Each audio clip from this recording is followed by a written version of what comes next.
Sa bansang ito, ang mga babae ay madalas na tinuturuang maging martir. Tinuturuan tayong maging kawayan na yumuyuko sa bawat ihip ng unos, lumunok ng pait para sa dangal ng pamilya, at magpatawad ng paulit-ulit sa ngalan ng pag-ibig. Sabi nila ang pagtitiis ay kabanalan. Ngunit para sa akin ang pagtitiis ng walang hanggan ay isang uri ng kamatayan. Ako si Teodora Henares. Sa mundo ng negosyo, ang pangalan ko ay simbolo ng yaman at kapangyarihan. Ngunit sa likod ng mga diamante at mamahaling seda ako, ay naging biktima ng isang planadong kataksilan. Ang lalaking pinangakuan ko ng habambuhay, ang lalaking akala ko ay magiging katuwang ko sa pagbuo ng pangarap, ay isa lamang palang magnanakaw na nakasuot ng taksido. Akala ni Gael Mercado, ako ay isang mahinang babae na madaling mamanipula. Akala niya ang aking puso ay bulag sa kanyang mga kasinungalingan. Akala nila maaari nilang nakawin ang aking buhay at itapon ako sa isang madilim na sulok nang walang kalaban-laban. Nagkamali sila. Hindi nila alam na sa bawat halik na ibinigay ko ay nagbibilang ako ng mga maling galaw. Sa bawat ngiti na ipinakita ko ay sinusuri ko ang bawat butas sa kanilang mga plano. Ang aking pag-ibig ay hindi isang kwentong barbero. Ito ay isang balance sheet. At sa gabing ito, ang lahat ng utang ay dapat ng bayaran. Makinig kayong mabuti. Ito ang kwento ng isang babaeng tumangging maging biktima. Ito ang paglalakbay ng isang reynang binawi ang kanyang korona gamit ang talino tapang at malamig na katotohanan. Dahil ang pinakamatamis na tagumpay ay hindi ang makitang nagdurusa ang iyong kaaway, kundi ang talikuran sila habang ikaw ay nagniningning sa sarili mong tagumpay. Sisimulan na natin ang pag-audit. At sinisiguro ko sa inyo, walang kahit isang sentimo ng aking dangal ang maiiwan sa mga kamay ng mga traidor. Nakatayo ako sa harap ng dambuhalang salamin ng bridal suite, suot ang isang traje de boda na gawa sa pinakamahal na telang Pranses. Ang bawat borda ng perlas at kristal ay tila mga bituin na kumikinang sa ilalim ng mga luntiang chandelier ng Manila Cathedral. Sa loob ng ilang sandali, magiging Mrs. Gael Mercado na ako. Inayos ko ang kwelyo ng barong ni Gael. Sa aking isipan iniisip kung gaano siya kagwapo mamaya habang naghihintay sa akin sa dulo ng pasilyo. Bitbit ko sa aking mga kamay ang isang relong pambisig na ginto isang sorpresa para sa kanya bilang simbolo ng aming bagong simula. Inalay ko ang buong buhay ko para sa pamilyang ito, handang maging masunuring asawa at mapagmahal na manugang para sa dangal ng aming pagsasama. Ngunit ang lahat ng init ng aking pag-ibig ay biglang naglaho nang marinig ko ang isang mahinang kaluskos sa kabilang silid na pinaghihiwalay lamang ng isang manipis na sliding door. Ang pamilyar na boses ni Gael ay bumasag sa katahimikan ng aking pag-iisa. Wait lang, Valeria, don't be so impatient. Kontrolado ko na ang lahat. Once matapos ang wedding na ito at mapirmahan ang mga papers, we will execute the plan. I'll make sure she's declared mentally unstable para tayo na ang hahawak ng lahat ng stocks niya sa Henares Group. You know I don't love her, right? Ang kailangan ko lang ay ang access sa trust fund niya. Narinig ko ang maharot na tawa ni Valeria, ang aking head of marketing, na itinuring kong kapatid. I know, babe, pero hurry up ha, I hate seeing you kiss her at the altar. Sobrang boring kaya ni Tessa, parang robot na puro Excel sheets lang ang alam sa buhay. Kasunod nito ay ang boses ni Doña Corazon, ang aking biyanan, na laging humahaplos sa aking buhok nang may huwad na tamis. Huwag kayong maingay, just be a good boy, Gael. Be the perfect husband for now. Tessa is too naive, masyadong mapagtiis para sa ikabubuti ng image ng pamilya natin. Make sure she signs that special power of attorney tonight. Sa sandaling iyon, tila huminto ang pag-ikot ng mundo. Ang bawat kataga ay pumasok sa aking pandinig na parang mga piraso ng yelo na tumatarak sa aking puso. Ngunit sa halip na bumagsak ang aking mga luha, naramdaman ko ang isang kakaibang katahimikan sa aking loob. Isang uri ng lamig na mas matindi pa sa aircon ng suite.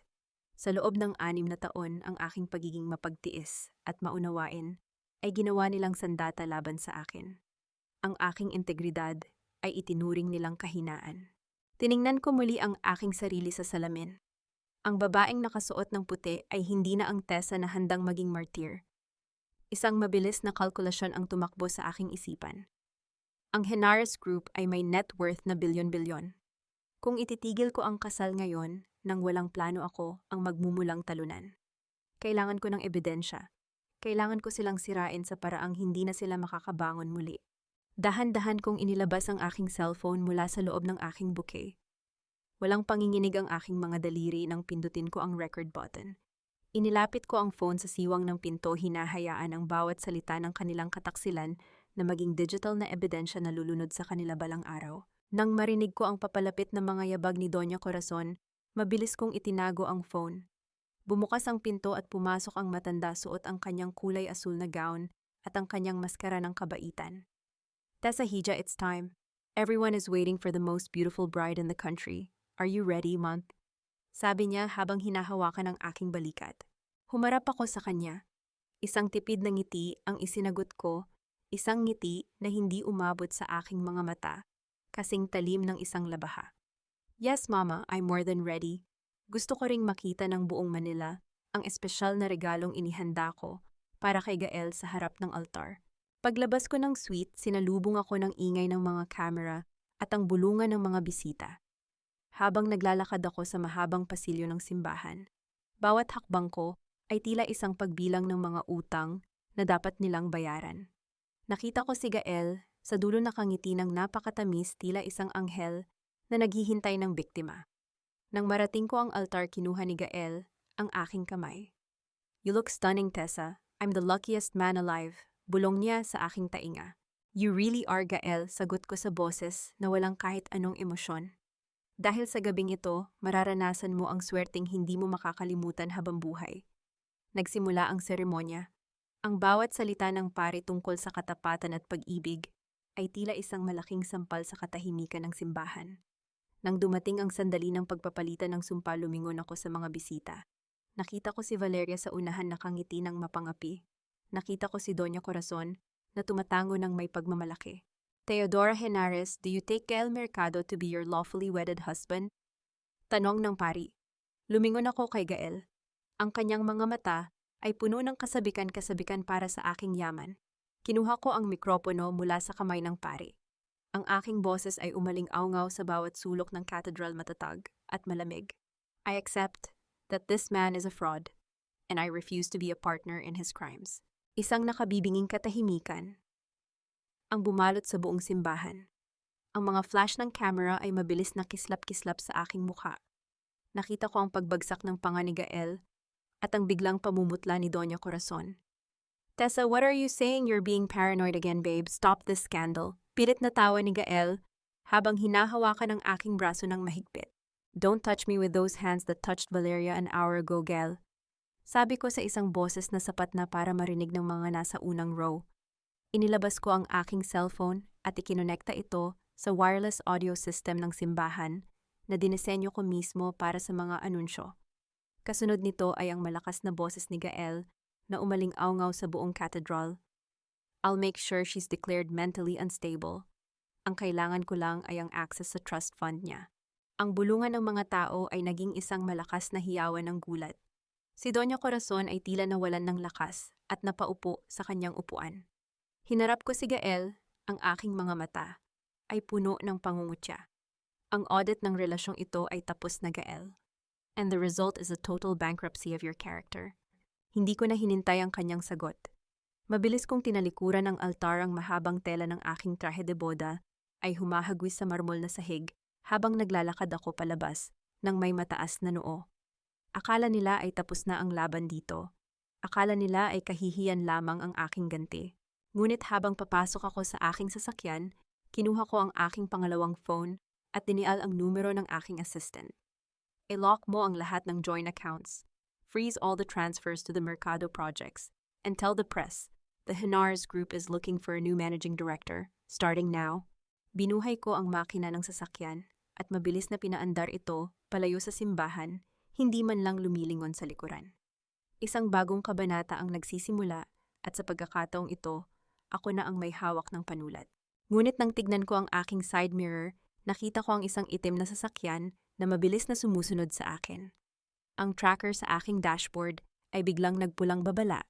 Isang mensahe ang pumasok sa aking screen, "You think you can just walk away, Tessa? This is just the beginning of your nightmare." Animatinis na pag-ungol ng goma sa semento ay umalingaw-ngaw sa tahimik na kalsada habang mabilis kong iniikot ang manibela. Sa aking side mirror, nakikita ko ang itim na SUV na tila isang aninong hindi mapigtas-pigtas sa aking likuran. Hindi nanginig ang aking mga kamay. Sa halip naramdaman ko ang pagdaloy ng adrenaline na kasing lamig ng yelo sa aking mga ugat. Sa bawat pagpindot ko sa silinyador, binibilang ko ang layo ng katedral sa kinaroroonan ko ngayon. 6 na kilometro. 6 na kilometro ng kalayaang binayaran ko ng bilyon-bilyong halaga ng kahihiyan ng mga merkado. Hindi ako tanga para isiping hahayaan lang ako ni Gael na makaalis pagkatapos ko siyang hubaran ng dangal sa harap ng buong alta sosyedad ng Manila. Ang bawat kislap ng headlight ng sasakyang humahabol sa akin ay tila mga nanunuring mata ni Doña Corazon. Ngunit ang kotseng ito ay hindi lamang isang sasakyan. Ito ang aking baluti. Pinindot ko ang isang button sa aking dashboard. Ang GPS ay mabilis na nag-recalculate ng ruta patungo sa Henares Global Tower. Doon sa teritoryong ako ang reyna, hindi nila ako mahahawakan. Mabilis kong inilihis ang sasakyan sa isang makipot na eskinita. Ang tunog ng pagtama ng hangin sa aking bintana ay tila isang malakas na sipol. Sa isang iglap na wala sa paningin ko ang itim na SUV. Ngunit alam kong pansamantala lamang ito. Ang digmaang ito ay hindi matatapos sa isang habulan sa kalsada. Pagdating ko sa lobby ng Henares Global, hindi ko na hinintay na pagbuksan ako ng valet. Lumabas ako ng sasakyan, ang punit na laylayan ng aking wedding gown ay tila isang bandila ng tagumpay na kumakaladkad sa marmol na sahig. Ang bawat gwardya at empleyadong nakakita sa akin ay tila naging mga rebulto sa gulat. Ngunit hindi ko sila tiningnan. Ang aking paningin ay nakapako sa elevator. Nang bumukas ang pinto ng penthouse office, ang malamig na amoy ng mamahaling pabango at lumang libro ang sumalubong sa akin. Ngunit may iba pang naroon. Ang amoy ng tabako ng aking ama. "Tessa, what in the world did you do?" Ang boses ni Don Esteban ay yumayanig sa buong silid. Nakatayo siya sa harap ng malaking bintana, ang kanyang mukha ay kasing pula ng alak na hawak niya. Sa tabi niya ay nakatayo si Margarita, ang aking best friend at head of legal affairs. Akala ko ay makakakita ako ng pag-aalala sa kanyang mga mata. Ngunit ang nakita ko ay ang talim ng isang kutsilyong handang tumarak sa aking likuran. Papa, ginawa ko ang dapat. Gael was planning to siphon our funds. He was cheating on me with Valeria. Mahinahon kong sagot habang inilalapag ang aking bouquet sa lamesa. Ang bawat salita ko ay may bigat ng katotohanan, ngunit tila hindi ito umabot sa pandinig ng aking ama. "Hiya, Tessa, hiya ang ibinigay mo sa pangalan ng pamilya natin." Sigaw ni Don Esteban habang ibinabagsak ang kanyang baso. "The Mercados are our biggest partners. Do you have any idea what this scandal will do to our stock prices?" Integridad ang pinag-uusapan dito, Papa. Hindi stock prices. Sabi ko nang hindi kumukurap. I have the recordings. I have the proof. Dito pumasok si Margarita. Humakbang siya nang dahan-dahan ang tunog ng kanyang takong ay tila isang nakatutulig na tibok ng puso sa loob ng silid. May hawak siyang isang manipis na folder na asul. "Actually, Tessa, as your legal counsel and friend, I have to be honest with Don Esteban." Malambing ang boses ni Margarita, ngunit ang bawat kataga ay puno ng lason. "The recordings you mentioned, based on our preliminary assessment, they can be easily dismissed as manipulated or deep-faked. Plus your outburst at the cathedral. It looked like a classic manic episode." Napatigil ako. Tiningnan ko si Margarita ng matagal. "Manic episode, Margarita, we've been friends for 20 years. You know exactly how sane I am." "That's the problem, Tessa Pirmak," patuloy ni Margarita habang iniabot ang asul na folder sa aking ama. "Lately, you've been under too much stress. Ang dami mong maling decisions sa audit. Valeria even reported that you've been hallucinating about Gail's infidelity. I have here a psychiatric evaluation, signed by a reputable doctor. It says you're suffering from a severe case of paranoid schizophrenia." Isang malamig na tawa ang kumawala sa aking lalamunan. Parang isang pelikula ang lahat. Ang bawat piraso ng puzzle ay dahan-dahang nabubuo. Ang planong narinig ko sa simbahan ay hindi lamang plano ni Gael at Corazon. Margarita was in it too. Ang kaibigang pinagkatiwalaan ko ng aking mga lihim ay ang siyang nagtayo ng aking sariling kulungan. "How much did they pay you, Margarita? Or is it because you always wanted my seat in this office?" Tanong ko sa isang boses na kasing talim ng labaha. Hindi sumagot si Margarita. Sa halip tumingin siya kay Don Esteban nang may huwad na awa. Don Esteban, for the sake of the corporation, we need to protect the assets. Tessa is not in the right state of mind to handle the Henares group right now. Tumingin ako sa aking ama, ang lalaking itinuring kong bayani, ang lalaking nagturo sa akin kung paano maging matatag. Ngunit nakita ko sa kanyang mga mata ang takot. Takot na mawala ang kanyang imperyo. Takot na ang kanyang kaisa-isang anak ay maging mantsa sa kanyang reputasyon. Papa, don't do this. You know they're lying. Pakiusap ko, ngunit walang kahit anong emosyon ang bakas sa aking mukha. Ang aking puso ay tila isang lupang tigang na hindi na kayang labasan yung luha. Dahan-dahang kinuha ni Don Esteban ang fountain pen sa kanyang bulsa. Ang bawat paggalaw niya ay tila isang mabagal na pagbitay. I'm sorry, Tessa, pero kailangan kong iligtas ang kumpanya. I'm signing the emergency suspension order. All your access to the accounts, all your executive powers, they are hereby revoked, effective immediately. Narinig ko ang mahinang pagbukas ng pinto sa likuran ko. Pumasok ang dalawang lalaking naka-uniforme ng medical security.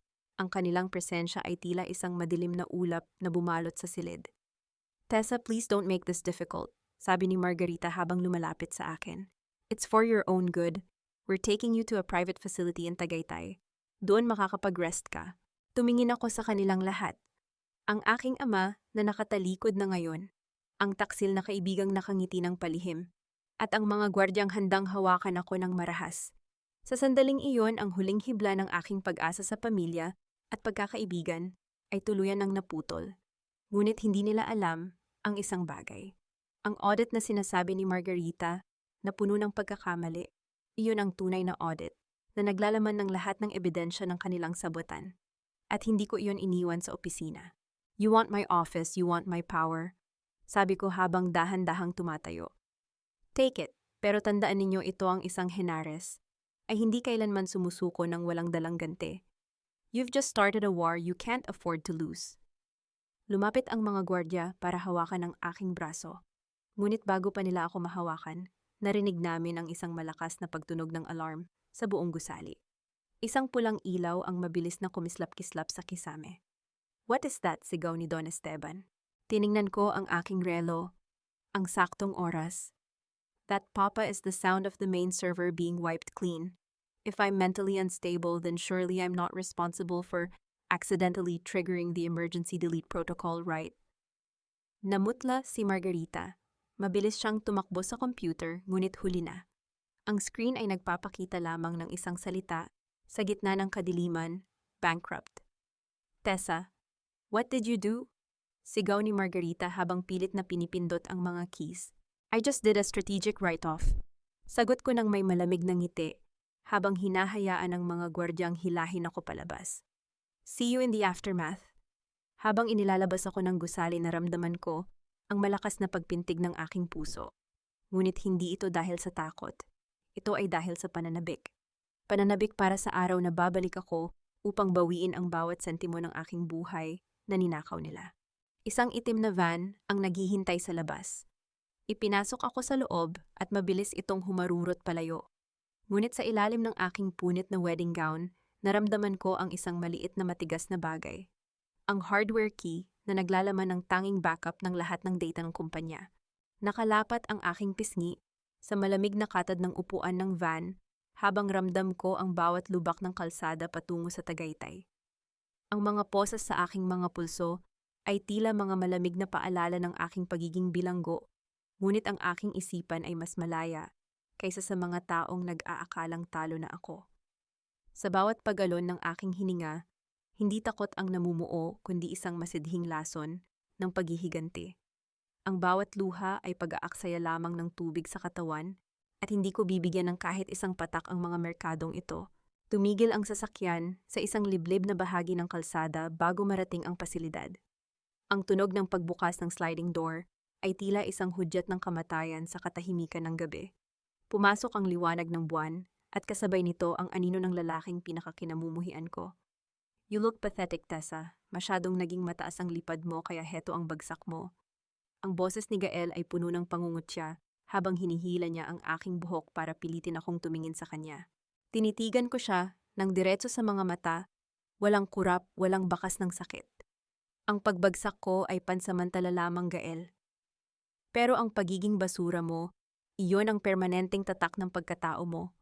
Isang malakas na sampal ang dumapo sa aking pisngi, sapat na para malasahan ko ang dugo sa aking labi. Ngunit sa halip na sumigaw isang mahinang tawa, ang kumawala sa aking lalamunan. Ang bawat sakit na ibinibigay nila ay nagiging gasolina para sa aking susunod na hakbang. Keep laughing, Tessa. Margarita did a great job with your psychiatric report. In a few hours, the world will know that the great Teodora Henares has finally lost her mind. Walang maniniwala sa kahit anong sabihin mo. Ang wiped server, we have experts to recover it. Pero ang buhay mo tapos na ito eh. Sabi ni Gael, bago marahas na itinulak ang aking ulo pabalik sa upuan. Good luck with the data recovery, Gael. Make sure your experts are ready for the triple encryption I left behind. By the time you crack it, bankrupt na ang pamilya mo sa dami ng lawsuits na isinampa ko bago pa tayo nakarating sa altar. Malamig kong sagot. Namutla si Gael, ang kanyang arogansya ay panandaliang nalamon ng takot. Ngunit bago pa siya makasagot, isang babaeng nakauniporme ng nurse ang lumapit sa pinto ng van. Ang kanyang mukha ay natatakpan ng mask, ngunit ang kanyang mga mata ay may kakaibang ningning na tila nagmamasid sa bawat detalye. Sir, kailangan na nating ituloy ang biyahe. Ang mga doktor sa pasilidad ay naghihintay na para sa sedation ng pasyente. Ang boses ng nurse ay tuyot at walang emosyon. Binalibag ni Gael ang pinto ng van at umalis, iniwan akong muli sa kadiliman kasama ang dalawang gwardya. Ang nurse ay naupo sa tabi ko, ang kanyang bawat galaw ay maingat at kalkulado. Ramdam ko ang pag-init ng aking palad nang maramdaman ko ang isang matigas na bagay na dahan-dahang isiniksik ng nurse sa ilalim ng aking posas. Isang susi. Don't move, Ma'am Henares. Just listen, bulong ng nurse. Ang kanyang boses ay naging matalas at seryoso. Hindi lahat ng nasa loob ng pasilidad na ito ay tauhan ni Doña Corazon. Ang pangalan ko ay Sally de Vera, and I'm here because we have the same enemy. Napakunot ang aking noo sa ilalim ng dilim. Bakit mo ako tutulungan? Who are you? I'm the accountant you've been looking for. Ang humahawak ng records ng money laundering ni Gael. Sagot niya habang dahan-dahang niluluwagan ang aking mga posas sa paraang hindi mapapansin ng mga gwardya sa unahan. Pero kailangan mong malaman ang totoo, Tessa. Margarita is not just your best friend. She's Gael's accomplice because of something deeper than money. Huminga ako ng malalim, pilit na pinapakalma ang aking nagwawalang puso. What do you mean? Lumapit si Sally sa aking tainga, ang kanyang bulong ay tila isang lason na mabilis na gumapang sa aking buong pagkatao. Margarita and Gael, they are half-siblings. At ang tatay mo si Don Esteban, he's been paying for Margarita's life since she was born. Ang psychiatric report mo ay hindi lang gawa ni Gael. It was approved by your father to keep the family secrets buried. Naramdaman ko ang paghinto ng tibok ng aking puso. Ang aking ama, ang lalaking itinuring kong pundasyon ng aking mundo, ay handa akong itapon sa impyerno para lamang pagtakpan ang kanyang pagkakamali sa nakaraan. Ang bawat piraso ng aking buhay ay tila isang malaking kasinungalingan na dinesenyo para sirain ako. Nandito na tayo, sabi ng driver habang huminto ang van sa harap ng isang dambuhalang pintong bakal na may karatula ng isang private psychiatric clinic. Ang tunog ng mga kadena at ang pag-ungol ng pintong bakal na bumubukas ay tila isang hudyat ng aking pagpasok sa kailaliman ng lupa. Bumukas muli ang sliding door at sinalubong ako ng malamig na hangin ng Tagaytay at ang mga nakasisilaw na spotlight ng pasilidad. Welcome to your new home, Tessa, sabi ni Margarita na naghihintay na sa entrada, may hawak na hiringgilya at isang mapanirang ngiti. Don't worry, the sedation won't hurt much. It's just to help you forget everything. Tinitigan ko si Margarita, ang aking mga mata ay tila dalawang nagbabagang uling sa gitna ng yelo. Sa aking bulsa, mahigpit kong hinawakan ang susi na ibinigay ni Sally. Ang bawat hakbang ko patungo sa kanila ay hindi hakbang ng pagsuko, kundi hakbang patungo sa kanilang katapusan. You won't make me forget, Margarita. I will remember every single second of this, sabi ko habang pilit nilang itinitulak ang aking katawan sa isang gurney. Bago pa mabaon ang karayom sa aking balat, nakita ko si Sally na dahan-dahang tumango mula sa malayo. Hawak ang isang folder na may tatak ng Henares Group. Wait! Sigaw ni Sally, dahilan para mapatigil si Margarita. May problema tayo sa admission papers. Isang tawag lang ang natanggap namin mula sa opisina ni Don Esteban. Ang psychiatric evaluation ni Miss Henares. It's been flagged for a secondary review by an independent auditor. Namutla si Margarita, ang heringgilya sa kanyang kamay ay nanginig. What who authorized that? Isang itim na kotse ang mabilis na huminto sa harap namin. Ang tunog ng pagpreno nito ay tila isang matalim na hiyaw sa katahimikan ng gabi. Isang lalaki ang lumabas, ang kanyang tindig ay puno ng awtoridad at ang kanyang mga mata ay tila nakakakita ng bawat kasalanan sa silid na iyon. I did pan, sabi ng lalaki habang inilalabas ang kanyang badge. Benicio Lacsamana, I'm here to take custody of Teodora Henares for an immediate legal inquiry regarding the Henares Group's corporate fraud. Nanigas ang lahat. Margarita Gael at ang mga gwardya ay tila naging mga rebulto.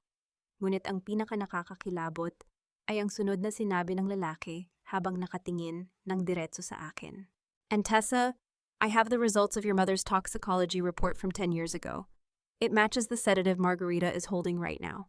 Nakatitig ako sa mga mata ni Benicio Lacsamana. Ang kanyang anyo ay tila isang pader na bakal na humarang sa pagitan ko at ng karayom na hawak ni Margarita. Sa gitna ng dilim at ng mga nakasisilaw na spotlight ng pasilidad, ang boses niya ay umalingaw-ngaw na parang isang hatol na hindi pwedeng baliin. Ramdam ko ang bawat paghinga ni Gael at Margarita, mabilis, gulat at puno ng takot. What are you doing here, Benicio? Ang boses ni Gael ay pumiyok, pilit na itinatago ang kaba sa likod ng galit. This is family matter, huwag kang makialam. Family matter. Isang mapait na ngiti ang sumilay sa mga labi ni Benicio habang dahan-dahan niyang kinuha ang hiringgilya mula sa kamay ng nanginginig na si Margarita. Ang paglason sa sariling asawa at ang pagtatakip sa isang krimen 10 taon na ang nakalilipas ay hindi family matter, Gael. It's a federal case. Bago pa makakilos ang mga gwardya, inalalayan na ako ni Sally De Vera patayo mula sa gurney. Ang kanyang hawak sa aking braso ay mahigpit, isang senyales ng pagkakaisa. Hindi ako nagsalita. Hindi ako humingi ng saklolo. Malamig kong tiningnan si Margarita, na ngayon ay tila isang basang sisiw na hindi makapaniwala sa nangyayari. This isn't over, Margarita. Bulong ko habang nilalagpasan ko siya. Ang laso na itinurok mo sa nanay ko, sisiguraduhin kong ikaw ang unang uubos niyan. Sumakay kami sa itim na sasakyan ni Benicio. Ang tunog ng pagpreno at ang mabilis na pagharurot ng makina ay tila isang musika ng paglaya sa gitna ng gabi. Habang papalayo kami sa impyernong iyon, nanatili akong nakatingin sa labas ng bintana. Ang mga ilaw ng kalsada ay tila mga hibla ng alaala na mabilis na lumilipas. Salamat, Mikey, kong sabi kay Benicio nang makarating kami sa isang tagong safe house sa labas ng lungsod. Isang lumang gusali ito na may mga dingding na gawa sa bato, malamig ngunit ligtas. Don't thank me yet, Tessa. Seryosong sagot ni Benicio habang inilalapag ang isang makapal na folder sa lamesang kahoy. Nandito tayo dahil may kailangan tayong tapusin. Sally, ipakita mo sa kanya. Lumapit si Sally, ang kanyang mukha ay seryoso sa ilalim ng madilaw na ilaw ng silid. Inilabas niya ang isang hard drive at ikinonekta ito sa laptop. Tessa, ang money laundering ni Gael ay hindi lang basta pagtatago ng pera. Ginagamit niya ang Henares Land Development Projects para linisin ang pondo ng isang international syndicate. At ang masaklap, ang tatay mo si Don Esteban ay alam ang lahat ng ito. Naramdaman ko ang paghinto ng tibok ng aking puso. Ang aking ama, ang lalaking akala ko ay biktima rin ni Gael, ay isa palang kasabwat. Isang forensic auditor ako. Ang mga numero ay hindi nagsisinungaling, ngunit ang mga taong nagmamay-ari nito ay master sa pandaraya. Dahan-dahan kong binuksan ang mga files. Ang bawat spreadsheet ay tila isang mapa ng kataksilan. He's been overvaluing the construction materials by 300%. Ang sobra ay napupunta sa isang offshore account sa Cayman Islands. And look at the signatures, Tessa. Dagdag ni Sally habang itinuturo ang dulo ng bawat dokumento. Margarita signed off on the legal validity of these contracts. Ginawa nilang kulungan ang sarili mong kumpanya.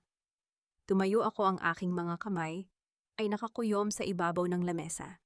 Ang galit na kanina ay nagbabaga, ay naging isang matalas na plano. They think they can bury me, gagamitin ko ang bawat sentimong ninakaw nila para bumili ng sarili nilang kabaong. Hinarap ko si Sally. Why are you really doing this, Sally? Hindi lang ito dahil sa trabaho, right? Sally pulled back her sleeve, revealing deep, jagged scars that ran up to her shoulder. 10 years ago, my mother worked for the Mercados. She found out about Gael's first fraudulent project. They didn't just fire her, Tessa. They set our house on fire. I survived, but my mother didn't. I've spent a decade becoming the accountant they would trust just to wait for this moment. Isang sandali ng katahimikan ang bumalot sa amin. Sa gitna ng aming magkakaibang sakit, natagpuan namin ang isang komon na mitsa. Kung ganoon pareho pala tayong itinakwil ng pamilyang ito, sabi ko habang iniabot ang aking kamay sa kanya. Isang matatag na pagkakamay, isang alyansang binuo hindi sa luha, kundi sa puot at katarungan. Kinuha ko ang aking sariling hardware key at isinaksak sa laptop. Gael thinks he can crack my encryption, pero ang hindi niya alam ang bawat subok niya ay nagpapadala ng alert sa bawat bank partner natin sa Singapore. By tomorrow morning, he will realize he's not just chasing data, he's chasing a ghost. Hindi ako kumurap nang makita ko ang pulang tuldok ng laser na sumasayaw sa dibdib ni Benicio. Sa loob ng isang segundo ang katahimikan sa safe house ay tila isang bombang bibilangin na lamang ang bawat detonasyon. Ngunit bago pa man magkaroon ng tunog ng putok, marahas kaming itinulak ni Benicio sa ilalim ng makapal na lamesang kahoy. Isang mabilis na pagdaan ng bala ang bumasag sa bintanang salamin, ang mga bubog ay bumagsak sa sahig na parang mga kristal na ulan na naghahanap ng biktima. Walang sumigaw, walang umiyak. Pinindot ni Benicio ang isang remote sa kanyang bulsa at ang mga bakal na shutter ng bintana ay mabilis na bumagsak, nilak ang buong silid sa isang ligtas na kadiliman. Stay down, yung utos ni Benicio ay maikli at matalim. Ang kanyang bawat kilos ay tila isang kalkuladong audit ng panganib. They found us too fast. Bulong ni Sally, ang kanyang boses ay nanginginig, ngunit ang kanyang mga kamay ay nananatiling nakahawak sa laptop. Gael is desperate. Alam niyang hawak natin ang leeg niya. Hindi si Gael ang may gawa nito. Sabi ko habang dahan-dahang tumatayo sa gitna ng dilim, pinapagpag ang alikabok sa aking punit na wedding gown. Ang lamig sa aking puso ay mas matindi pa sa takot. This is Doña Corazon's style. Masyadong malinis, masyadong tactical. Gael is just a loud dog. His mother is the one who bites. Hinarap ko ang laptop. Benicio, Sally, buksan ninyo ang folder na may tatak na Esteban 1975. I need to see the DNA records of the Henares Charity Foundation. Sa gitna ng tensyon, ang liwanag ng screen ay tila isang sulo sa madilim na kuweba. Habang binabagtas namin ang mga digital na dokumento, ang bawat file na nabubuksan ay tila isang lihim na pilit ibinabaon sa limot. Doon sa ilalim ng isang encrypted file na nakapangalan sa isang lumang hasyenda, lumabas ang katotohanan. Isang DNA match. 99.7%.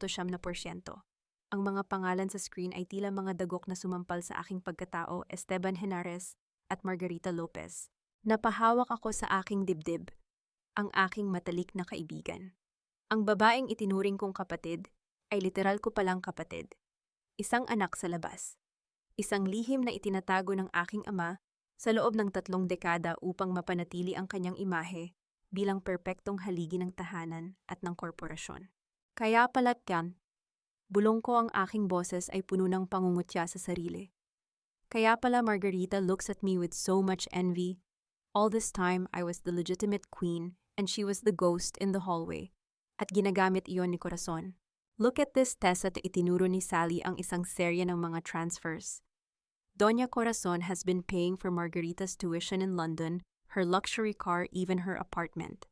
At ang pambayad galing sa pondo ng tatay mo. Blackmail. Corazon holds the secret of your father's infidelity to control him, and in return she used Margarita to spy on you. Isang malamig na tawa ang kumawala sa aking lalamunan. Isang tawang walang saya kundi puno ng rasyonal na galit. Ang aking ama ay ipinagpalit ang aking kaligtasan at ang kumpanya para lamang sa kanyang hiya. Ang dangal na pilit niyang pinoprotektahan ay isang huwad na rebultong gawa sa putik. Dahan-dahan akong lumapit sa lamesa at kinuha ang isang lumang litrato ng aking ina na nakatago sa aking locket. Hinaplos ko ang kanyang mukha sa ilalim ng madilim na ilaw. Patawad, Mama. Ang lalaking pinaglingkuran mo ay ang siyang pumatay sa alaala mo. Pero pangako lilinisin ko ang pangalan mo. Hindi ako papayag na ang bawat sentimong pinaghirapan mo ay mapunta sa mga linta. Hinarap ko sina Benicio at Sally. Ang aking mga mata ay tila dalawang nagbabagang uling sa gitna ng yelo. They want a crazy woman, ibibigay ko sa kanila ang isang baliw na reyna. Sally, create a dummy account. Project Phoenix. Iparamdam mo kay Gael na may 1 bilyong pondo na handa niyang makuha kung pipirmahan niya ang merger agreement bukas. And what about Margarita? Tanong ni Benicio, ang kanyang mga mata ay puno ng pag-aalala. Margarita is a pawn who thinks she's a queen, malamig kong sagot. Ipakikita ko sa kanya kung ano ang pakiramdam ng tunay na itinatapon. Biglang bumasag sa katahimikan ang tunog ng aking cellphone. Isang unknown number. Sinagot ko ito ng walang pag-aalinlangan. Tessa darling, ang boses ni Gael ay puno ng mali. Siya, naririnig ko ang mahinang kalansing ng baso sa kabilang linya. You think you can hide? Hawak ko ang tatay mo. If you don't sign the transfer of assets tonight, hinding-hindi mo na makikita ang dakilang Don Esteban. Isang maling galaw mo at sisiguraduhin kong ang psychiatric report mo ay magiging death certificate. Gael, tawag ko sa kanyang pangalan. Ang aking tono ay kasing patag ng isang linya sa monitor ng isang patay na pasyente. Make sure he's comfortable. Dahil sa oras na matapos ang audit ko bukas, ikaw ang huling taong gugustuhin niyang makita. Ibinaba ko ang telepono. Walang panginginig sa aking mga daliri. Walang luha sa aking mga mata. Sally, isend mo na ang pain utos ko. Benicio, ihanda mo ang mga tauhan mo. We're going to a board meeting. Ang marahas na paglapat ng pintong Nara ay umalingaw-ngaw sa malawak na pasilyo ng Henares Mansion nang pumasok ako, hindi bilang isang bihag, kundi bilang isang reynang handang sunugin ang sariling palasyo. Hawak ko ang aking ulo nang mataas ang laylayan ng aking punit na wedding gown, ay kinaladkad ko sa makintab na marmol na parang isang bandila ng digmaan. Sinalubong ako ng amoy ng mamahaling insenso at ang nakasusukang boses ni Doña Corazon na nagdarasal sa sala habang hawak ang kanyang rosaryo. Tessa, hiha, salamat sa Diyos at nagbalik ka. Ang boses ni Corazon ay puno ng huwad na pag-aalala. Tila ba hindi niya ako ipinatapon sa impyerno kanina lamang? Nag-aalala kami ni Gael. Your father is resting upstairs, but he's very fragile. Fragile, o baka naman ginagawa ninyong pataba sa lupa, Mama? Ang boses ko ay kasing patag ng isang linya sa monitor ng isang patay na pasyente. Hindi ako lumingon sa kanya habang naglalakad ako patungo sa dining hall. Naroon sila. Si Gael na abala sa pag-inom ng kanyang paboritong whiskey at si Margarita na nakaupo sa aking pwesto sa dulo ng lamesa. Ang bawat kalansing ng pilak na kubyertos ay tila isang babala. Sit down, Tessa. Let's be civilized. Utos ni Gael nang hindi man lang tumitingin sa akin. Pirmahan mo na ang transfer of assets at tapos na ang gulo. You can go back to being the legitimate daughter and we can all live in peace. Naupo ako sa tapat ni Margarita. Tinitigan ko siya ng diretso sa mga mata. Ang taksil na kapatid, ang aninong pilit na kumakawala sa dilim. Dahan-dahan kong kinuha ang kutsilyo at tinidor at sinimulang hiwain ang steak na nakahain. Ang bawat paghiwa ay maingat, kalkulado at puno ng rational na galit. Peace is expensive, Gel, sabi ko bago sumubo ng maliit na piraso ng karne. And you can't afford it. Pero dahil mukhang desperado na kayo, I'll give you a deal. I have a secret account. Project Phoenix. It contains 2 billion pesos in offshore funds na hindi nalaman ng audit ni Margarita dahil masyado siyang abala sa paninilip sa buhay ko. Nakita ko ang mabilis na pagbabago sa mukha ni Gael. Ang kanyang kasakiman ay tila isang apoy na biglang nagnas. 2 billion, saan galing ang perang yan? Does it matter, pera iyon na inilaan ni Lolo para sa akin? It's encrypted. Isang wrong move at magsa-self-destruct ang account. Paliwanag ko habang dahan-dahang ngumunguya. I'll give you the access keys tonight, pero bilang kapalit, Margarita needs to leave this house. Now. Namutla si Margarita. Ang kanyang hawak sa baso ng wine ay nanginig dahilan para tumalsik ang ilang patak ng pulang likido sa puting mantel. Tessa, you're bluffing, walang ganyang account. Margarita, darling? Tawag ko sa kanya ng may mapang-uyam na tamis. Kaya ka nga anak sa labas, di ba? Because you're always outside the circle of trust. You only see what I want you to see. Enough, agumay ka. Sigaw ni Corazon habang hinahampas ang kanyang rosaryo sa lamesa. Gael, if that account exists, we need it to cover the losses from the server wipe. Tessa, ibigay mo ang keys. Ngayon din. Inilabas ko ang isang maliit na silver na USB mula sa aking bulsa. Ang Caitlin trap. Ang pain na lalamon sa kanila ng buo. The keys are here. Isaksak mo sa laptop mo, Gael. But remember, the transfer must be initiated in one go. Kapag huminto ang progress bar, mawawala ang lahat. Mabilis na kinuha ni Gael ang USB, ang kanyang mga mata ay nagniningning sa kasakiman.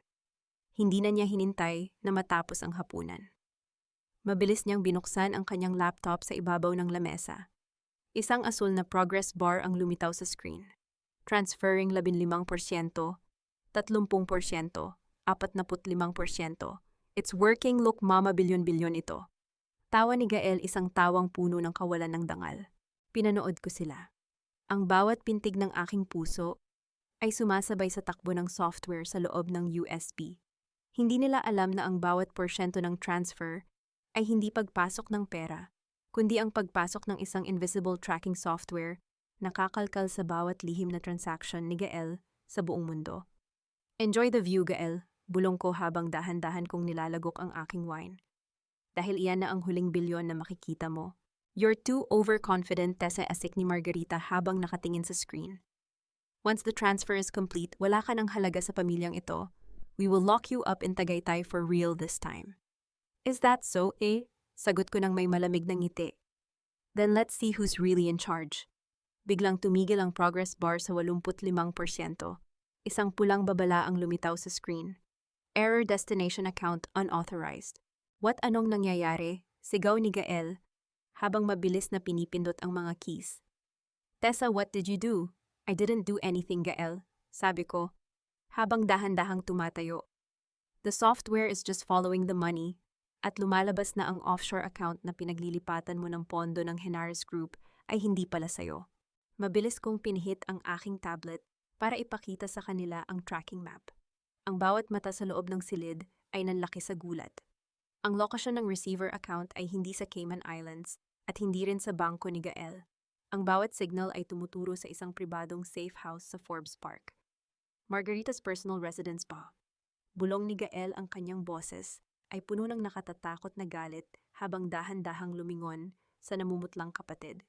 Margarita, ikaw ang nagnanakaw sa akin.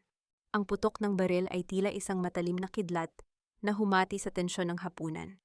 Sa loob ng isang segundo, ang lahat ay tila naging mga rebulto sa paligid ng lamesa. Ngunit bago pa man makahinga ng malalim si Gael, mabilis na akong tumakbo patungo sa itaas na palapag.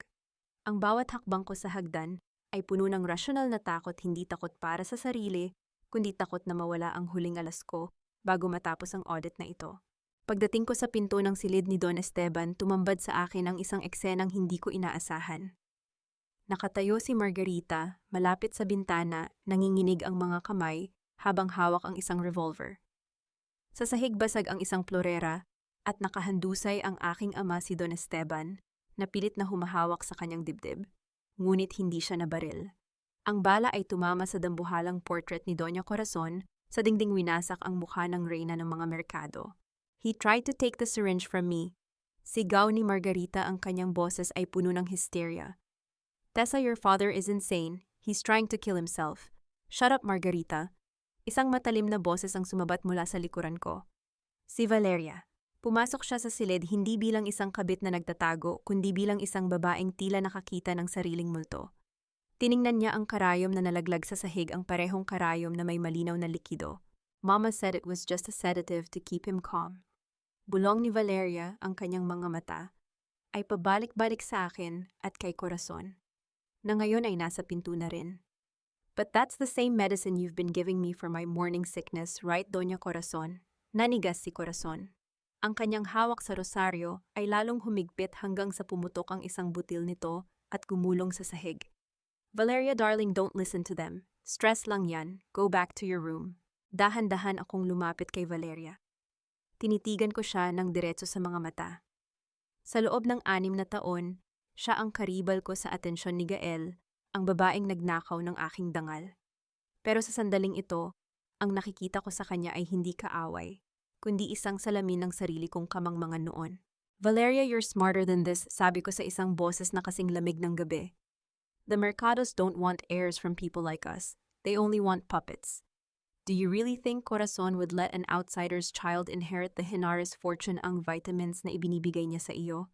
It's not for the baby. It's an abortifacient. Unti-unti niyang pinapatay ang dinadala mo para wala kang hawak laban sa kanila. You're lying, sigaw ni Gael habang mabilis na lumalapit sa amin. Tessa, stop poisoning her mind. Then let's test it, hamon ko, habang kinukuha ang nalaglag na karayom gamit ang isang panyo. Benicio is waiting at the private clinic in Makati. If this is just a sedative, then why are you shaking, Gael? Why is your mother's face as pale as a corpse? Isang matagal na katahimikan ang bumalot sa silid. Ang tanging naririnig ay ang mabigat na paghinga ni Don Esteban. Dahan-dahang lumapit si Valeria sa akin. Ang kanyang maskara ng pagiging matapang ay tuluyan ng gumuho. I'll go with you, Tessa, sabi ni Valeria, ang kanyang boses ay puno ng malamig na determinasyon. I want to know if I've been sleeping with a murderer. Valeria, no, asik ni Corazon, pero huli na. Mabilis kaming lumabas ng mansion ako si Valeria at si Don Esteban na inalalayan ng mga tauhan ni Benicio na kanina pa nakapaligid sa labas. Iniwan namin sina Gael at Margarita na nagkakagulo sa loob, ang bawat isa ay nagsisimula ng maghinala sa isa't isa dahil sa Project Phoenix. Pagdating sa pribadong spa na nagsisilbing front ng aming safe house, hinarap ko si Valeria sa loob ng isang tahimik na silid. Ang bawat dingding ay gawa sa salamin, ngunit walang makakakita sa amin mula sa labas. Inabot ko sa kanya ang isang baso ng tubig at isang toxicology report na kanina pa inihanda ni Sally. Confirmed, Valeria, sabi ko habang inilalapag ang papel sa lamesa. The serum in that syringe and the pills you've been taking, they are high-dosage sedatives mixed with a chemical that induces uterine contractions. Another week of taking those, and you would have lost the baby, and maybe your life. Napatakip si Valeria ng kanyang mukha. Ang kanyang mga balikat ay nanginginig sa bawat hikbi, ngunit walang luha ang lumalabas sa kanyang mga mata, puro puot. 10 years. I gave Gael 10 years of my life. I helped him hide his debts. I helped him spy on you. At ganito ang ibabayad nila sa akin. Because to them, we are just business expenses, Valeria. Sabi ko habang dahan-dahang hinahawakan ang kanyang balikat. And expenses need to be minimized, but you can be a liability they can't afford. Magtulungan tayo. Give me the access codes to Gael's offshore accounts at sisiguraduhin kong hindi ka lang mabubuhay, yayaman ka ng higit pa sa ipinangako nila sa'yo. Tumingin si Valeria sa akin. Ang aming mga mata ay nagtagpo. Dalawang babaeng itinakwil ngayon ay nagkakaisa sa ilalim ng iisang layunin. Isang matatag na pagkakamay ang naganap sa gitna ng lamig ng gabi. Isang alyansa ng mga kontrabida laban sa tunay na halimaw. I have everything, Tessa, bulong ni Valeria, including the records of your mother's final days. Gael didn't just let her die. He was the one who switched her medication. Naramdaman ko ang paghinto ng aking hininga. Ang rasyonal na bahagi ng aking utak ay tila gustong sumabog, ngunit pinigil ko ito. Ang audit na ito ay nagiging isang paghuhukom sa dugo. Prepare everything, Tad, utos ko. Bukas sa anniversary gala, sisiguraduhin nating ang lahat ng dumi ng mga merkado ay maibabandera sa buong mundo.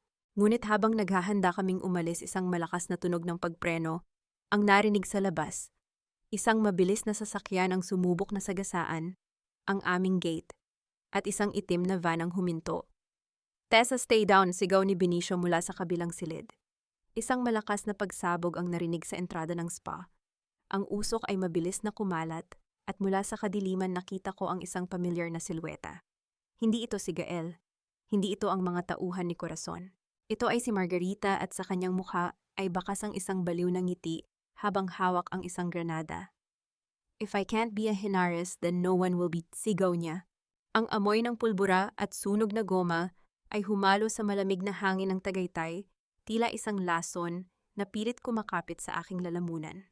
Isang dambuhalang pagsabog ang yumanig sa buong pasilidad, winasak ang katahimikan ng gabi. Ang huling nakita ko bago ang lahat ay nabalot ng makapal na usok ay ang pagbulagta ni Benicio. Ang kanyang katawan ay naging kalasag ko mula sa nagliliparang mga bubog. Hindi ako sumigaw. Hindi ako nagpadala sa kaba. Sa gitna ng matinis na huni sa aking pandinig, pinilit kong imulat ang aking mga mata. Ang bawat paghinga ko ay may kasamang alikabok, ngunit ang rasyonal na bahagi ng aking utak ay mabilis na nag-audit ng sitwasyon. Benicio was breathing but unconscious. Si Valeria ay nakatago sa ilalim ng isang sementadong hamba, nanginginig pero buo ang katawan. Mula sa makapal na usok lumitaw ang silweta ni Margarita. Ang kanyang mukha ay puno ng uling at ang kanyang mga mata ay tila dalawang uling na nagniningas sa baliw na galit. Hawak niya ang isang baril, ang kanyang mga daliri ay nanginginig sa gatilyo. You ruined everything, Tessa. Ang sigaw ni Margarita ay tila galing sa kailaliman ng lupa. I was supposed to be the legal daughter. I was supposed to be the queen. Pero dahil sa'yo, kahit si Gael, tinalikuran na ako. Margarita, stop this. Sabi ko sa isang boses na kasing patag ng isang linya sa monitor ng isang patay na pasyente. Dahan-dahan akong tumayo, pinapagpag ang dumi sa aking punit na wedding gown. Ang bawat galaw ko ay maingat, tinitiyak na hindi niya ako agad papaputukan. You're not a queen, you're a liability. At alam mo kung ano ang ginagawa ng mga merkado sa mga liability, di ba? Bago pa makasagot si Margarita, isang itim na sasakyan ang mabilis na huminto sa entrada. Bumukas ang pinto at lumabas si Gael, suot ang kanyang maskara ng arogansya, ngunit sa pagkakataong ito ay may hawak na rin siyang baril. Kasunod niya ang mga tauhan ni Doña Corazon. Gael, tawag ni Margarita nang may halong pag-asa. I caught her, I killed Benicio, let's go. Ngunit hindi siya nilapitan ni Gael. Sa halip itinutok ni Gael ang kanyang baril kay Margarita. You're a loose cannon, Margarita. My mother was right. You're too emotional, too unpredictable. Project Phoenix is compromised dahil sa account mo. You're coming with us, but not as a partner. What ang panga ni Margarita ay dahan-dahang bumagsak. I did this for us. Walang us, Margarita, ang tawa ni Gael, isang tawang puno ng kawalan ng dangal. You're just a tool, at ngayong hawak mo ang records ng medical fraud ng nanay ko, hindi kita pwedeng hayaang gumalagala. Sa isang mabilis na galaw, hinablot ng mga tauhan ni Gael si Margarita. Nagpumiglas ang aking taksil na kapatid, ngunit isang malakas na hampas ng baril sa kanyang ulo ang nagpatahimik sa kanya. Dahan-dahan akong humakbang paatras, sinusubukang abutin ang hardware key na nalaglag sa sahig. Tessa, don't even think about it, babala ni Gael, habang itinutok ang baril sa aking noo. I have Margarita, I have your father back at the mansion, at hawak ko rin ang toxicology report na akala ninyo ay naitago ninyo. You're coming with me, and you're going to fix the Project Phoenix error tonight. And if I refuse, hamon ko ang aking mga mata ay nananatiling matatag sa ilalim ng liwanag ng mga spotlight ng mga sasakyan. Then your father dies first, then Margarita, and then maybe Valeria, sabi ni Gael, habang sinulyapan ang nanginginig na si Valeria sa sulok. Huminga ako ng malalim. Ang aking rasyonal na isipan ay mabilis na nag-audit ng mga ruiro risk. Kung sasama ako, may tsansa akong makuha si Margarita at ang mga records. Kung lalaban ako rito, mamamatay kaming lahat. Fine, sabi ko nang may malamig na pagsuko. I'll fix the encryption, pero hayaan mong gamutin ni Valeria si Benicio. If he dies, the automatic server wipe will trigger. Isang security protocol iyon na tanging siya lang ang nakakaalam ng override. Isang halatang pagsisinungaling, pero kagat ni Gael ang pain. Ang kanyang takot na mawala ang bilyon-bilyon ay mas matimbang kaysa sa kanyang pagkauhaw sa dugo. Valeria, stay here. One wrong move and I'll send my men back to burn this place down. Isinakay ako ni Gael sa sasakyan, kasama ang walang malay na si Margarita. Habang umaandar kami palayo sa nagbabagang pasilidad, nakita ko sa side mirror ang pagmulat ng mga mata ni Benicio. Isang mabilis na sulyap ang nagtagpo sa aming mga mata, isang senyales na ang laban ay hindi pa tapos. Sa loob ng sasakyan, tinitigan ko si Margarita na nakasandal sa aking balikat. Ang babaeng nagnakaw ng aking buhay ngayon ay biktima na rin ng kanyang sariling kataksilan. Dahan-dahan kong kinuha ang maliit na piraso ng papel na isiningit ni Sally sa aking kamay kanina. Isang address, isang tagong warehouse malapit sa kumpanya. You look too calm, Tessa, pansin ni Gael habang nakatingin sa akin mula sa rearview mirror. Does it not bother you that your whole world is collapsing? Collapse is just another word for restructuring, Gael. Sagot ko habang maingat na inaayos ang aking gulo-gulong buhok, ang aking muka ay tila isang pader na bato. And I'm very good at restructuring. Pagdating namin sa isang tagong warehouse ng mga merkado, ipinasok kami sa isang silid na puno ng mga dambuhalang computer server. Naroon si Doña Corazon nakaupo sa isang trono ng bakal, hawak ang kanyang rosaryo habang nanonood sa mga monitor. Welcome home, Hija. Ang boses ni Corazon ay puno ng mapang-uyam na tagumpay. Fix the Project Phoenix transfer, and maybe I'll let you see your father one last time. Lumapit ako sa main console. Ang aking mga daliri ay dahan-dahang lumapat sa keyboard.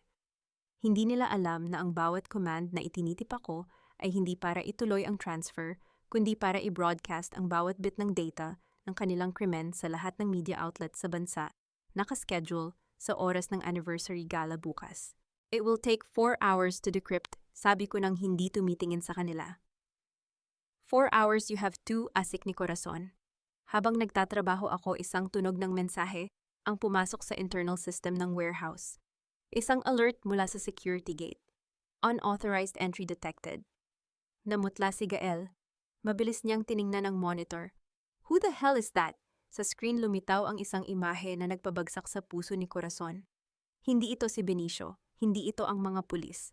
Ito ay si Sally De Vera at kasama niya ang mga pamilya ng lahat ng biktima ng mga Mercado Bitbit, ang mga dambuhalang streamer ng protesta sa harap ng Henares Global Tower.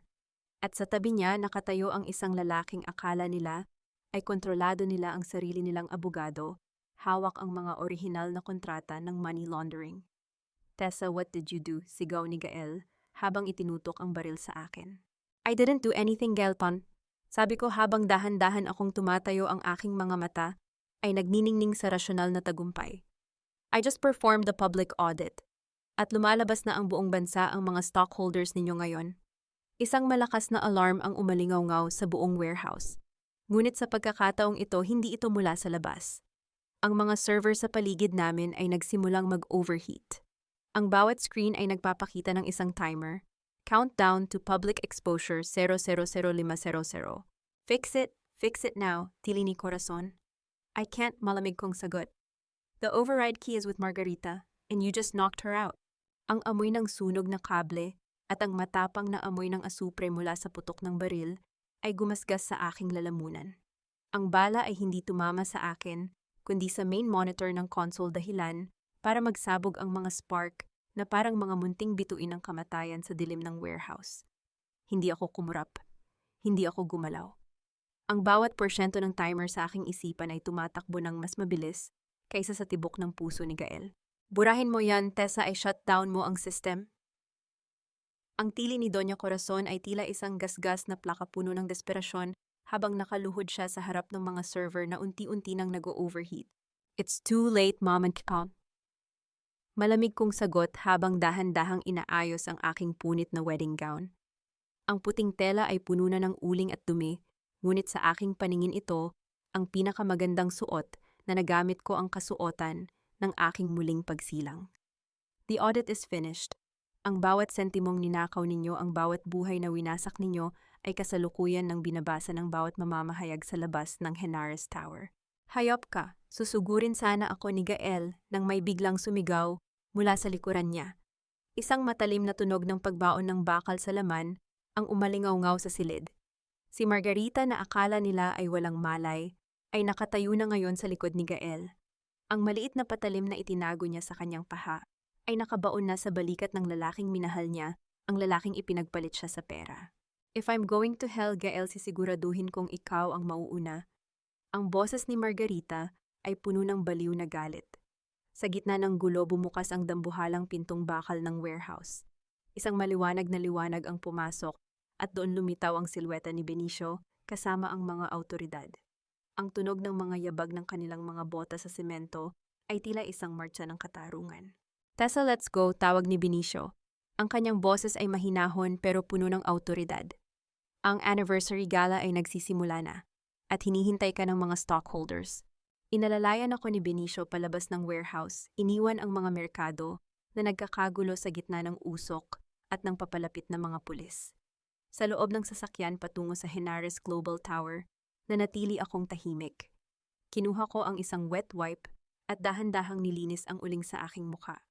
Ang bawat haplos ko sa aking balat ay tila pagbura sa bawat mantsa ng kanilang mga kasinungalingan. You're sure about this, Tessa? Tanong ni Benicio habang nakatingin sa kalsadang puno ng mga ilaw ng Maynila. Once you step on that stage, wala nang balikan. Isang Henares ang pumasok sa simbahang iyon bilang biktima, Benicio. Sabi ko habang tinititigan ang aking refleksyon sa bintana. Pero isang Henares ang tatapos sa gabing ito bilang hukom. Pagdating namin sa Henares Global Tower, ang kapaligiran ay puno ng kuryente. Ang mga reporter ay nakapalibot sa entrada, ang bawat flash ng camera ay tila mga kidlat na naghahanap ng katotohanan.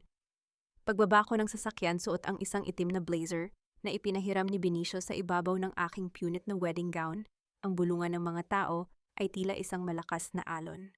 Si Tessa Henares, buhay siya. Hindi ko sila tinitigan. Naglakad ako ng diretso patungo sa Grand Ballroom. Ang tunog ng aking mga takong sa marmol na sahig ay tila isang countdown sa paghuhukom. Nang buksan ng mga bouncer ang dambuhalang pinto, ang marangyang musika, at ang tawanan ng mga elite ay biglang huminto. Sa gitna ng entablado nakatayo ang aking ama, si Don Esteban. Mukha siyang matanda, pagod, at puno ng pagkakasala habang sinusubukang ipaliwanag ang pagkawala ko. Sa tabi niya ay si Valeria, na ngayon ay matatag na nakatayo, hawak ang mga dokumentong ibinigay ko sa kanya. Naglakad ako sa gitna ng aisle. Ang mga tao ay dahan-dahang tumabi, tila ba ako ay isang dagat na humahati para sa katarungan. Nang marating ko ang harap ng entablado, tumingin ako sa aking ama. Papay, ang boses ko ay umalingaw-ngaw sa bawat sulok ng ballroom, matatag at walang panginginig. The audit of your secrets is over. Tessa, ang boses ni Don Esteban ay halos hindi marinig. Umakyat ako sa stage at hinarap ang dambuhalang screen. Isang click sa aking remote at ang corporate video ng Henares Group ay napalitan ng isang live stream. Ang bawat transaction ni Gael, ang psychiatric records na ginawa ni Margarita, at ang toxicology report ng aking ina ay isa-isang lumitaw sa harap ng lahat ng pinakamakapangyarihang tao sa bansa. This is the real Henares legacy, sabi ko habang nakatingin sa mga stockholders. A legacy built on the silence of a victim and the greed of a family that thought they were untouchable. Biglang bumukas ang pinto sa likod ng ballroom. Pumasok si Doña Corazon at si Gael na may benda sa balikat na pilit na hinahabol ang huling hibla ng kanilang kapangyarihan. Stop this madness, sigaw ni Corazon habang naglalakad patungo sa stage. Tessa is insane. These are all fake documents. Ngumiti ako ng napakatamis, isang ngiting kasing lamig ng kamatayan. Mama, if I'm insane, then why did the NBI just confirm that the offshore accounts under Project Phoenix are linked directly to your personal biometric signature? Nanigas ang matanda sa gitna ng ballroom. Ang bawat mata ng mga elite na dati ay yumuyuko sa kanya ay puno na ngayon ng pandidiri at pangungutya. Lumapit ako sa kanya at dahan-dahang kinuha ang kanyang rosaryo mula sa kanyang nanginginig na kamay. Ang dasal ay hindi nakakapagpalinis ng dugong nasa iyong mga kamay, Corazon, bulong ko. Sa sandaling iyon, ang tunog ng mga sirena ng pulis ay narinig mula sa labas at ang mga awtoridad ay pumasok na sa loob ng ballroom para arestuhin ang mga merkado. Tila huminto ang pag-ikot ng mundo sa loob ng marangyang ballroom habang nakatitig ako sa dambuhalang screen. Ang pangalan ni Benicio Lacsamana ay nagniningning sa gitna ng bilyon-bilyong halaga ng transaksyon. Naramdaman ko ang mabilis na pagpintig ng aking puso, isang rasyonal na kaba na pilit kong sinusupil.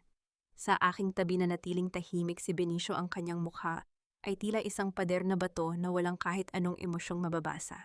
You see, Tessa, ang halakak ni Gael ay tila isang matalim na kutsilyo habang kinakaladkad siya ng mga pulis palabas ng ballroom. The man you trusted is the biggest thief of all. We're all the same, Tessa. Walang bayani sa kwentong ito. Hindi ako lumingon kay Gael. Ibinaling ko ang aking paningin kay Benicio. Explain this, Benicio. Ngayon din.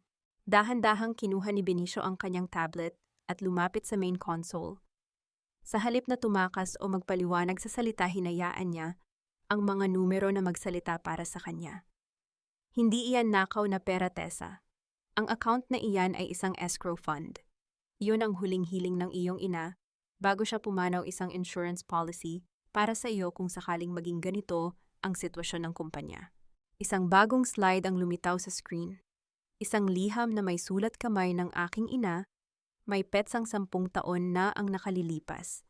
Nakasaad doon na si Benicio Lacsamana, ang anak ng kanyang pinakapinagkakatiwalaang abogado, ang itinalagang tagapangalaga ng pondo hanggang sa maging handa ako.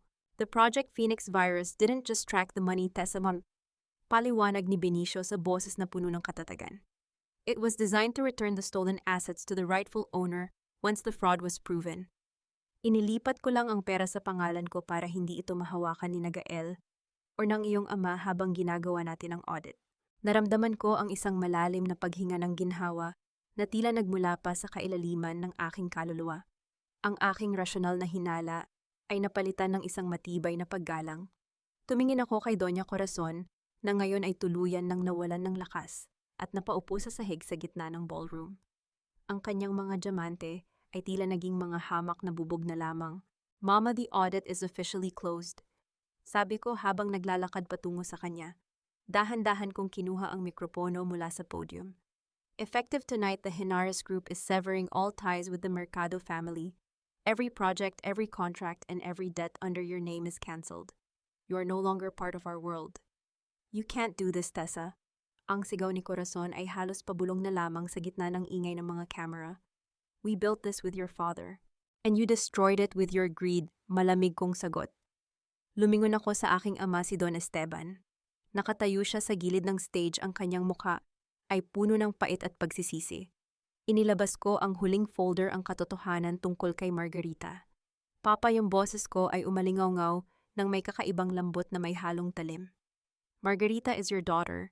You traded my mother's life and my safety for a secret that everyone knows now. It's time to stop hiding." Don Esteban slowly stepped forward. In front of the stockholders, the press, and the elite, he bowed his head. "I am resigning as the chairman of the Henares Group. Ang lahat ng aking kapangyarihan ay inililipat ko na kay Teodora Henares. Patawad, Tessa. Patawad sa lahat." Isang nakabibinging palakpakan ang pumuno sa ballroom. Ngunit hindi ko ito naramdaman bilang papuri, kundi bilang isang hudyat ng bagong responsibilidad. Sa gitna ng gulo, lumapit sa akin si Sally De Vera, hawak ang mga orihinal na titulo ng mga housing projects. "Tessa, what about the Mercado developments? Thousands of families will lose their homes if we just shut them down." Paalala ni Sally. "We won't shut them down, Sally," sabi ko habang tinititigan ang mapa ng mga proyekto. "We will restructure. The houses will be turned into cooperatives. The workers will own the land they built. We're not just taking justice. We're giving back the dignity that Gael stole from them." Sa sandaling iyon, ang huling maskara ng kataksilan ay tuluyan ng nadurog. Gael and Corazon were taken away in handcuffs, their names dragged in the mud of the very high society they tried to rule. Margarita was taken to a psychiatric facility for observation, a victim and a villain of her own circumstances. Lumabas ako ng Henares Tower ng madaling araw na. Ang hangin ng Maynila ay malamig ngunit sariwa. Sinalubong ako ni Benicio sa labas, ang kanyang sasakyan ay naghihintay.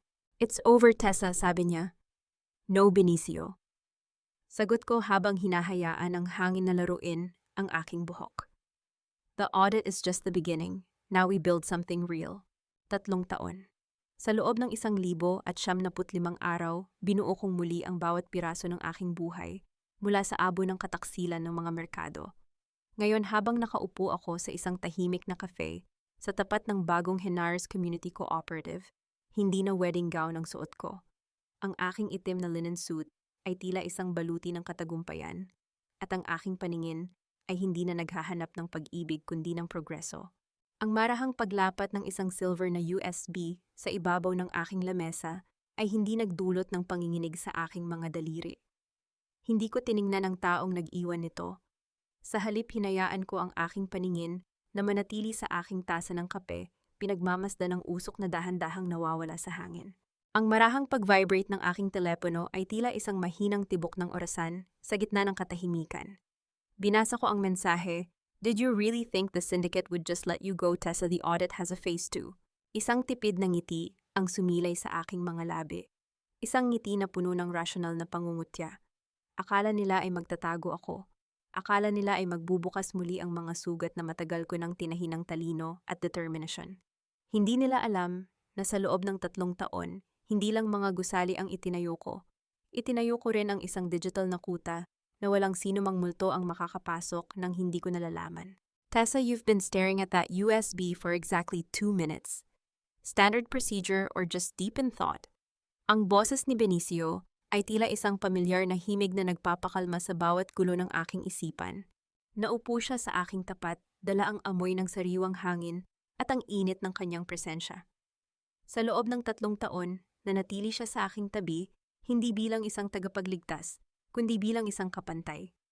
Ang bawat paghawak niya sa aking kamay sa mga board meeting, ang bawat pagtango niya sa aking mga desisyon ay nagturo sa akin na ang tunay na lakas ay hindi nakukuha sa pag-iisa, kundi sa pagpili ng tamang kasama sa laban. It's a calling card, Benicio, sabi ko habang dahan-dahang kinuha ang USB.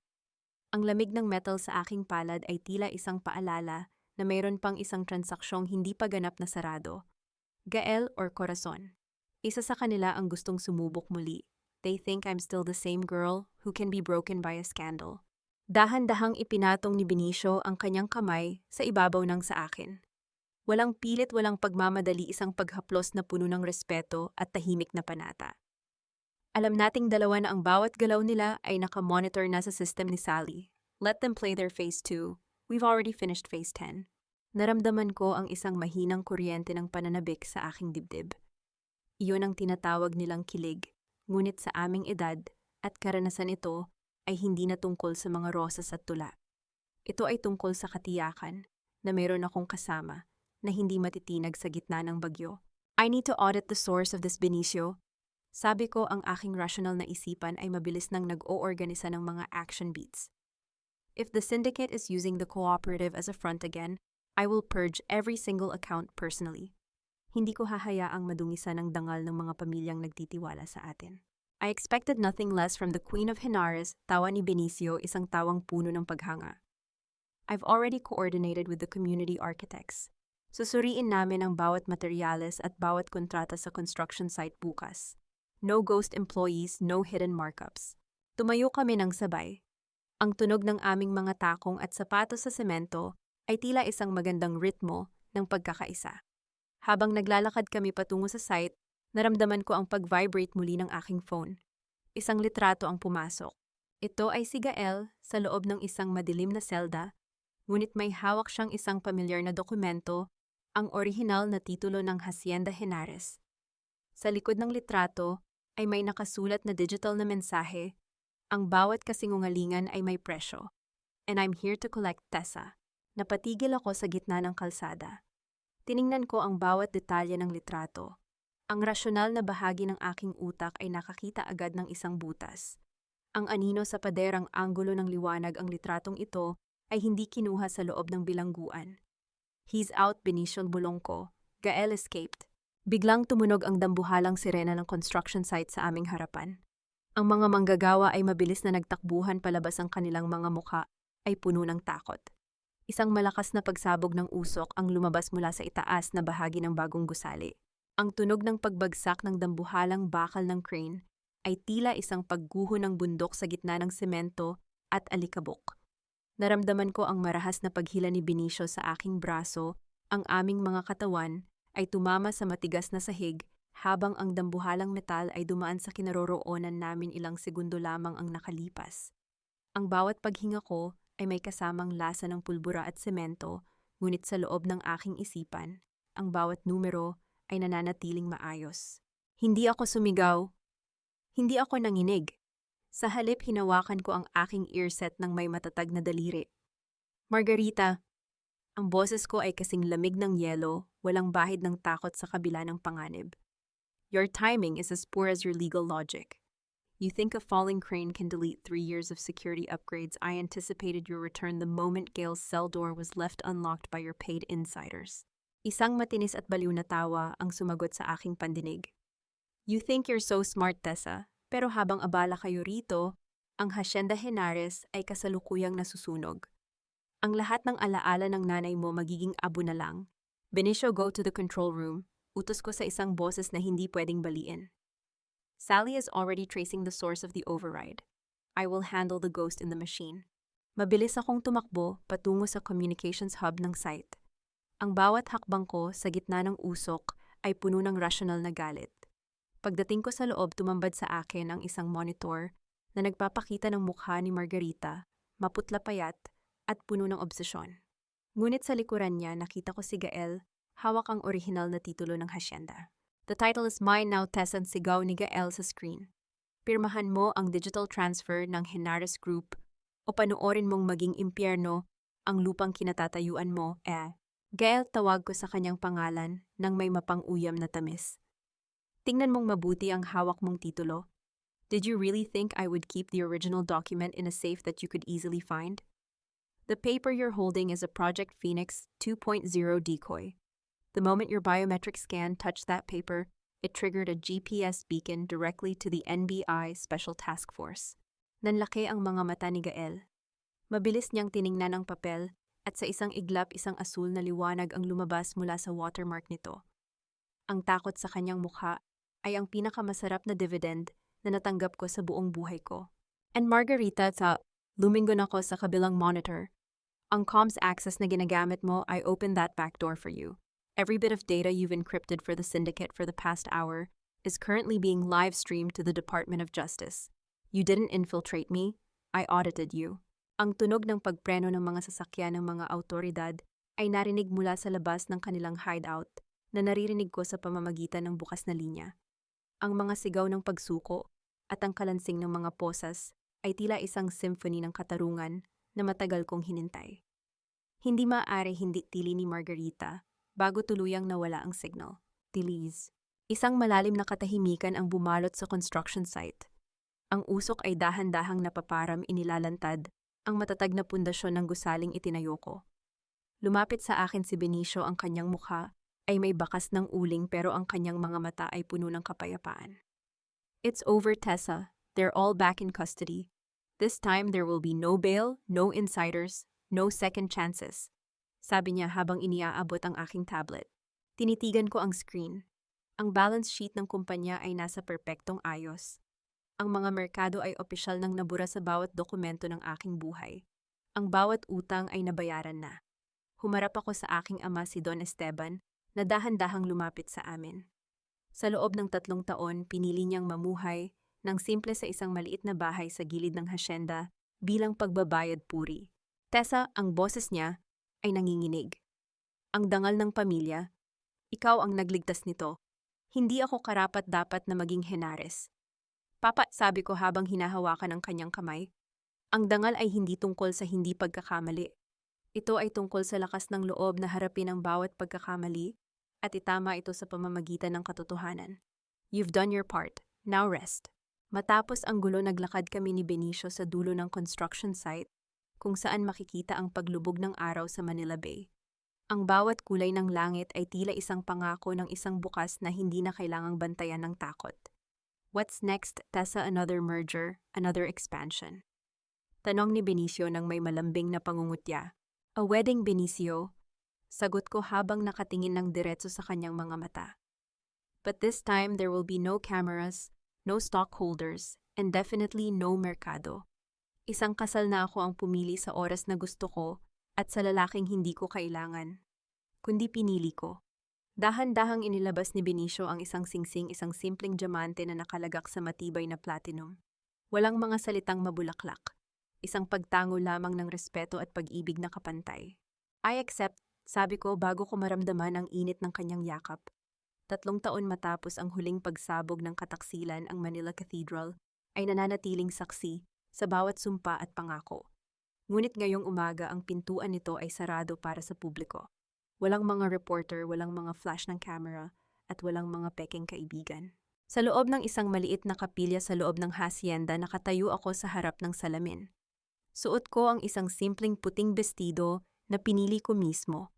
Walang mga perlas ng kahihiyan, kundi mga hibla ng katotohanan. Ready, Tessa? Tawag ni Sally na ngayon ay tumatayong Chief Operating Officer ng Henares Group. Always, sagot ko. Naglakad ako sa gitna ng pasilyo ng mag-isa. Sa dulo naghihintay ang aking ama para ihatid ako sa huling ilang hakbang at doon nakatayo si Benicio. Ang aming pag-iisang dibdib ay hindi isang transaction. Hindi ito para sa yaman o para sa pagtatakip ng isang sikreto. Ito ay ang tagumpay ng isang babaeng tumangging manatiling biktima. Ang tagumpay ng isang pusong piniling maging rasyonal sa gitna ng kabaliwan. Sa pagtatapos ng seremonya, humarap kami sa dagat. Ang bawat alon ay tila bumubulong ng aking bagong pangalan, isang pangalang hindi na nakadikit sa isang trahedya, kundi sa isang aral. Ang katarungan ay hindi lamang tungkol sa pagpapakulong sa mga traidor. Ito ay tungkol sa pagtatayo ng isang buhay kung saan hindi na sila pwedeng manakit muli. Ang audit ng aking buhay ay tapos na. At ang resulta ay isang perpektong balanse ng katarungan, pag-ibig, at higit sa lahat kalayaan.